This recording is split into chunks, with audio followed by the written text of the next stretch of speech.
إن الحمد لله نحمده ونستعينه ونستهديه ونستغفره ونعوذ بالله من شرور أنفسنا ومن سيئات أعمالنا. من يهده الله فلا مضل له ومن يضلله فلا هادي له.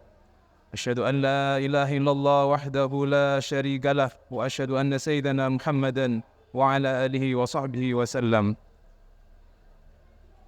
قال الله تعالى في القرآن العظيم: يا أيها الناس اعبدوا ربكم الذي خلقكم من نفس واحدة وخلق منها زوجها وبث منهما رجالا كثيرا ونساء واتقوا الله الذي تساءلون به والأرحام إن الله كان عليكم رقيبا. أما بعد.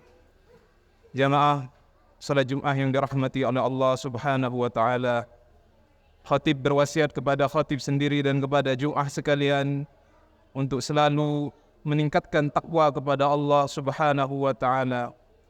Takwa dalam artian menjalankan seluruh perintah-perintah Allah dan meninggalkan seluruh larangan-larangannya.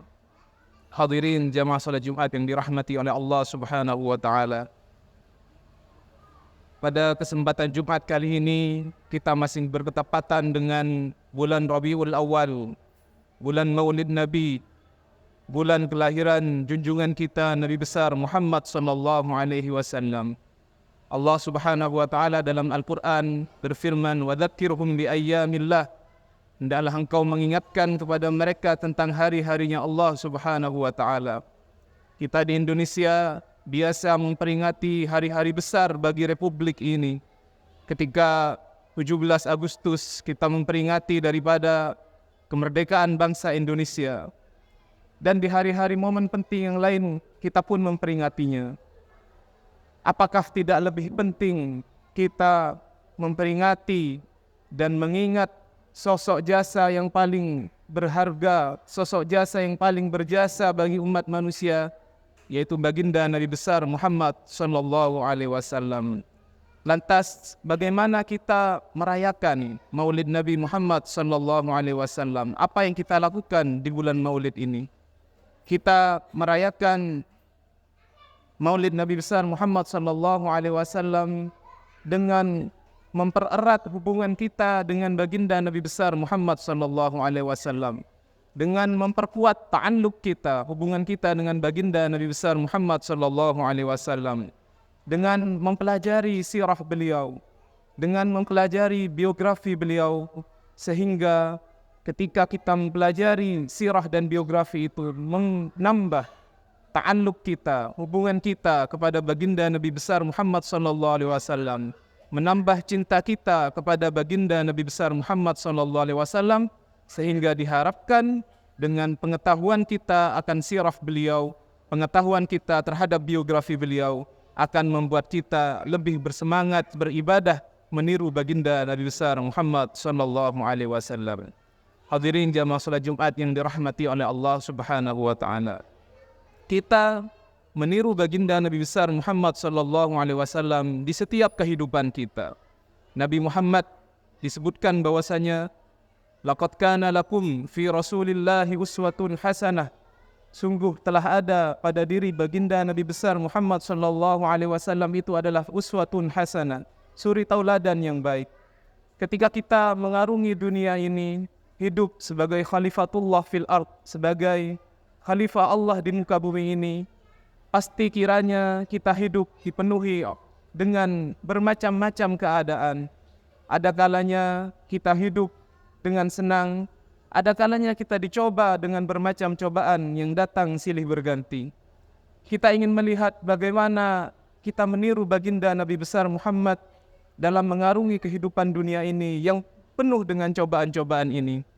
Baginda Nabi besar Muhammad sallallahu alaihi wasallam, kalau boleh kita katakan, adalah orang yang paling banyak cobaannya di antara kita sebagai umat manusia. Dikatakan bahwasanya asyaddul bala al-anbiya, orang yang paling banyak cobaannya itu adalah anbiya. Kemudian yang seumpama dengan itu.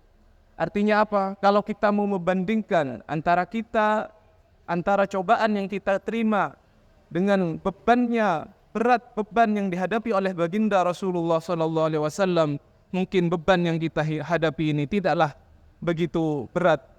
Kita lihat bagaimana beliau ketika berdakwah selama 13 tahun di Mekah itu mendapatkan berbagai macam cobaan-cobaan dari kaum kafir Quraisy.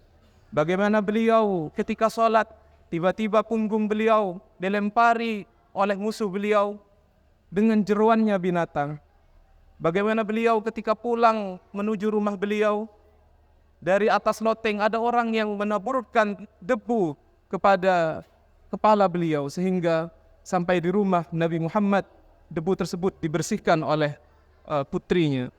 Bagaimana Nabi Muhammad SAW dicekik dengan sebuah selendang sehingga membekas di leher beliau yang mulia.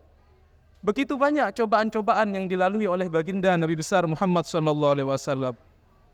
Kita ingat bahwasanya Nabi Muhammad SAW pernah kemudian diboikot selama 3 tahun oleh bangsa Quraisy.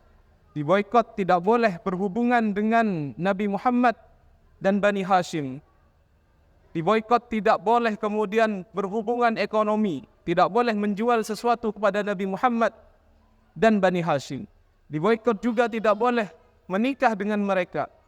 Sehingga Nabi Muhammad dan para sahabat yang bersama beliau pada waktu itu diriwayatkan sampai memakan rerumputan, memakan daripada kulit-kulit daripada pohon, dari saking laparnya baginda Nabi besar Muhammad sallallahu alaihi wasallam.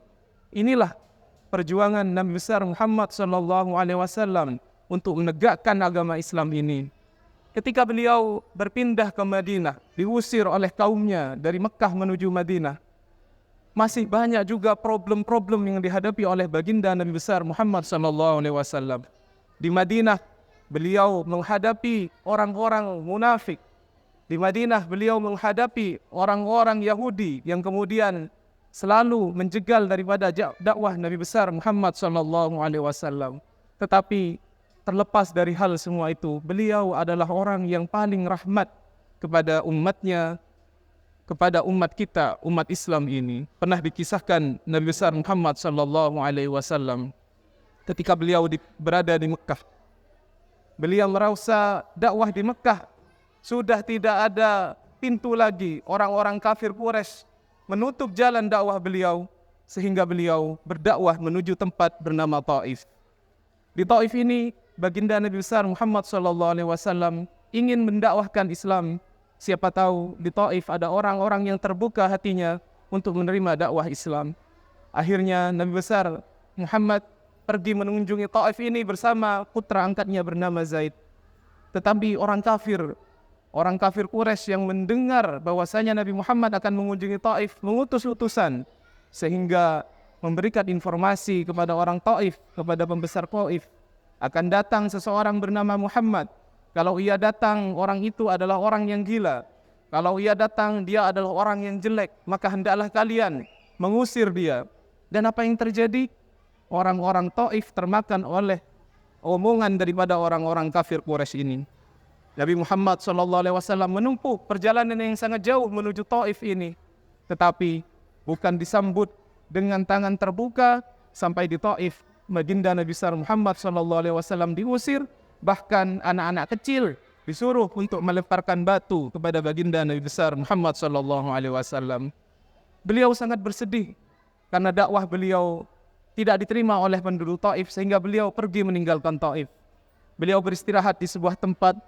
Dan di tempat ini datanglah malaikat Jibril membawa salam daripada malaikat Akhsyaibain, malaikat penjaga 2 gunung yang sangat besar, mengatakan kepada baginda Nabi, "Wahai Muhammad, andaikan engkau mau, akan aku timpakan 2 gunung yang besar ini kepada penduduk Taif." Tetapi apa kata beliau? Tidak, aku menginginkan dari mereka orang-orang yang nantinya dari anak cucu mereka orang yang menyembah kepada Allah Subhanahu wa taala. Lihatlah betapa Nabi besar Muhammad SAW menerima cobaan, tapi di atas semua cobaan itu beliau masih mendoakan umatnya ini sehingga agama Islam bisa kemudian tersebar ke seluruh jazirah Arab. Hadirin jamaah salat Jumat yang dirahmati oleh Allah Subhanahu wa taala. Dalam sebuah hadis disebutkan, ajaban li amril muslim, ajaban li amril mu'min, sungguh mengherankan keadaannya orang mukmin itu. Sungguh mengherankan keadaannya orang mukmin itu. Idza asabat sarra syakara fahuwa khairin lahu. Apabila orang mukmin ditimpa sebuah kebaikan, dia bersyukur kepada Allah dan itu baik baginya. Wa idza asaba darra sabara fa hadza khairun lahu. Apabila ada kesusahan menimpa dirinya, itu adalah juga dia bersyukur kepada Allah dan itu juga baik baginya. Jadi orang mukmin ini adalah orang yang beruntung ketika kita bisa bersyukur atas semua nikmat yang diberikan oleh Allah Subhanahu wa taala, dan semua bala-bala yang kita terima itu kita hadapi dengan sabar. Wa basyiris sabirin, dan berilah kegembiraan bagi orang-orang yang bersabar itu. Innama yuwaffas sabiruna ajrahum bighairi hisab. Sesungguhnya orang yang sabar itu akan diberikan pahalanya oleh Allah Subhanahu wa taala dengan tanpa hitungan. أقول قولي هذا وأستغفر الله لي ولكم ولسائر المسلمين والمسلمات ويا فوز المستغفرين ويا نجاة التائبين.